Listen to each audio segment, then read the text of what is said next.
usam isso, onde se usa o máximo possível, o mínimo que se usa é voz. Então vai a Rede Globo e põe uma matéria botando que está havendo interferência. Eles estão sintonizando a interferência, quando faz daquilo, eles estão sintonizando a interferência. Porque se eles quiserem descer, eles quiserem pousar sem essa interferência, eles podem, utilizando esse recurso aqui, que é o que consta da aeronáutica. Entra no avião e coloca o... aquilo ali aquilo ali eles estão sintonizando para vender, para justificar, para o juiz, para enganar juiz, para enganar procurador, porque é o seguinte, quem são os representantes de rádios comunitárias? Quem é o usuário de rádio comunitária? São pessoas humildes, são pessoas sem recursos, entendeu? Então vai às grandes bancas, das grandes emissoras, e banca o que bem entende. E joga o problema nas mãos da Polícia Federal. E nós vivemos abarrotados de inquéritos dentro da Polícia Federal, sabe, por titica, porque assim, rádio comunitária, comparando, isso é um absurdo. Então, falar dessa questão de interferência, essa coisa, é um absurdo, porque é o seguinte, só as pequenas que interferem e as grandes não. A fecha essa que está no aeroporto e está interferindo no aeroporto. E as que estão longe do aeroporto, por que estão fechando também? Então não cola. Entendeu? Então fica a criminalização pela criminalização. Me permite aqui, Nassif, acho que tem uma questão de classe colocada, uma questão de posicionamento ideológico da grande mídia para fazer com que a população não tenha acesso à voz. Sim. E um exemplo disso aqui é um documento que eu tenho. Eu tenho um documento da Anatel aqui, inclusive, não há como negar que é inverídico, com o relatório do SINDAC apontando uma interferência da Rede Globo no aeroporto de Minas Gerais. E isso não foi, em momento algum, questionado na grande mídia. Né? Se esconde, e ninguém da Globo foi preso. E ninguém da Globo foi preso. Quer dizer, então o debate ele é de classe. Então, deixa eu voltar ao Otávio Pierante. Otávio, como que é essa questão, digamos, todo esse espectro aí de emissoras, rádio, televisão, rádio comunitária, de que maneira que se dá essas regras de controle aí para evitar essas interferências? Olha, acho que antes, Nassif, é preciso caracterizar o que é uma interferência e como é que ela se dá, né? Em tese, qualquer estação de telecomunicações, que esteja funcionando fora dos parâmetros técnicos estudados, ela pode interferir em uma outra estação de telecomunicações. Tá? Essa tendência a uma interferência ela é maior se consideradas algumas situações. Por exemplo, dependendo da potência da emissora que estaria interferindo. Por exemplo, dependendo da proximidade física daquela estação que estaria interferindo da outra interferida. Por exemplo, se as faixas de frequência de operação dos serviços em questão são muito próximas. E o que acontece? O serviço de comunicação móvel, aeronáutica, comunicação entre torre e piloto, enfim, é muito próxima, é uma faixa de frequência contígua à faixa do serviço de radiodifusão sonora.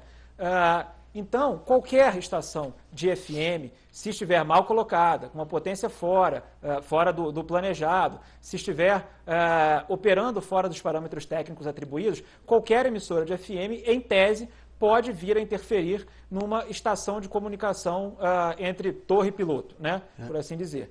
Então, esse tipo de interferência pode acontecer. O que o Estado brasileiro faz para que esse tipo de situação não aconteça? Durante todo o processo de outorga, são considerados determinados parâmetros técnicos para impedir a interferência de uma estação em outra. Né? Esse é um primeiro ponto. Por isso, mais um elemento para tornar a outorga um processo tão importante. Né? Segundo, em caso de regiões próximas a aeroportos, as regras são um pouco diferentes. Normalmente se pede autorização, por exemplo, do SINDAC, enfim, da autoridade responsável por aquele aeroporto, de que se pede um estudo extra para demonstrar que não há a chance de interferência. E notem, eu estou falando de estações de FM, seja qual for o serviço. Né? Pela faixa estar contígua, é importante, ainda mais importante, que elas operem segundo os parâmetros técnicos pré-estabelecidos. Otávio, tem algo que ocorria muito aqui, ocorreu em São Paulo, ocorre em Manaus e tudo, que é o seguinte, o sujeito consegue uma concessão para uma cidade vizinha, e daí ele puxa a antena para Paulista. Tem várias rádios que, eu lembro disso aí, ainda nos anos 80, que se tornaram rádios de São Paulo, tendo a concessão em cidades vizinhas. E recentemente, em Amazônia também, eu soube de coisas semelhantes. De que maneira que, digamos, essas mudanças ocorrem sem bagunçar toda a regulação do espectro aí por vocês?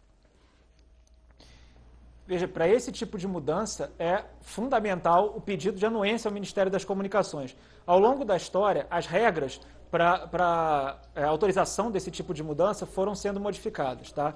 Hoje a regra é a seguinte, uma emissora, para ela sair de uma cidade e ir para outra, levar o seu sistema irradiante, ela tem que comprovar que ela continua cobrindo sua área de outorga original, seu município original. A cobertura no município original não pode piorar, né, nessa mudança. Além disso, existem alguns outros critérios que condicionam esse tipo de mudança. Agora, para essa mudança ser considerada legal, né, ela tem que existe um processo de autorização por parte do Ministério das Comunicações. Nenhuma emissora pode simplesmente mudar a sua antena, mudar o seu sistema irradiante para outra localidade, né? Ela tem que pedir sempre autorização para o Ministério das Comunicações, justamente para evitar a possibilidade de interferências. Mas pelo que você fala, ela conseguir cobrir uma área. Daí, com essa mudança, ela passa a ter o direito de cobrir aquela área e uma área adicional. Daí, de que maneira que vocês veem isso aí? Não, olha, veja bem, ô Nassif, essa forma como foi conduzido esse marco legal, de que pode tudo para eles e para nós não pode nada, foi que tirou a Rádio Comunitária de São Paulo. Né? O espectro de radiofrequência começa em 88.1 a 107.9, para resolver o problema, o que fizeram?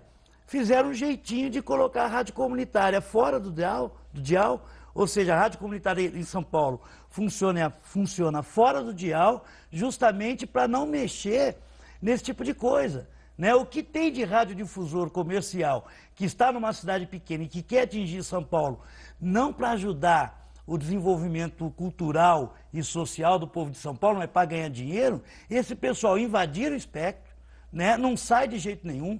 A Anatel é conivente com relação a isso, e para resolver o problema, sem mexer com os grandes barões da mídia, colocaram a rádio comunitária fora do espectro.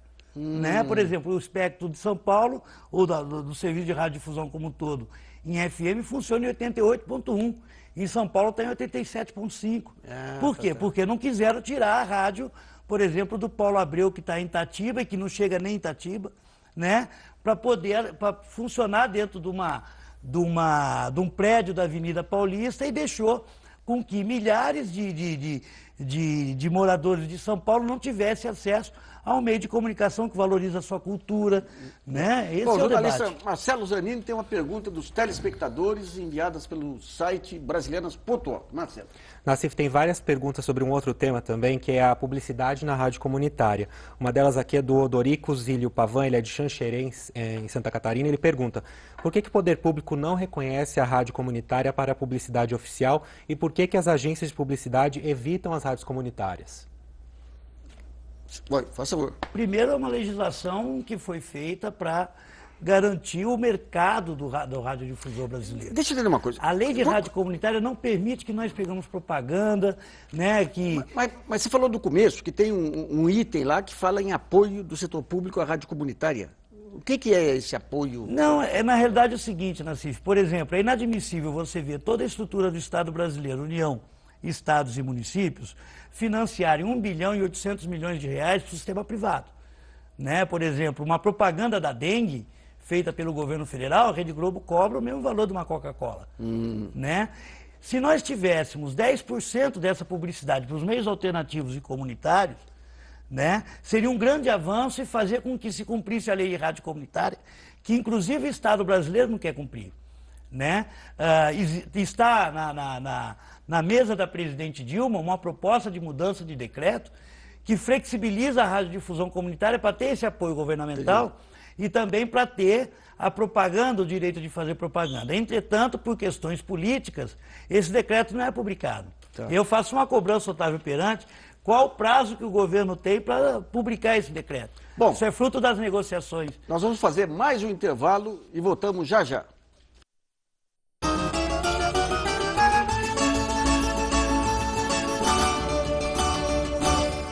Olá, boa noite. Você vai ver no Repórter Brasil. A Comissão da Verdade Paulista apresentou hoje documentos que levantam suspeitas de ligação do Consulado dos Estados Unidos e da Federação de São Paulo, a Fiesp, a órgãos da ditadura militar no Brasil.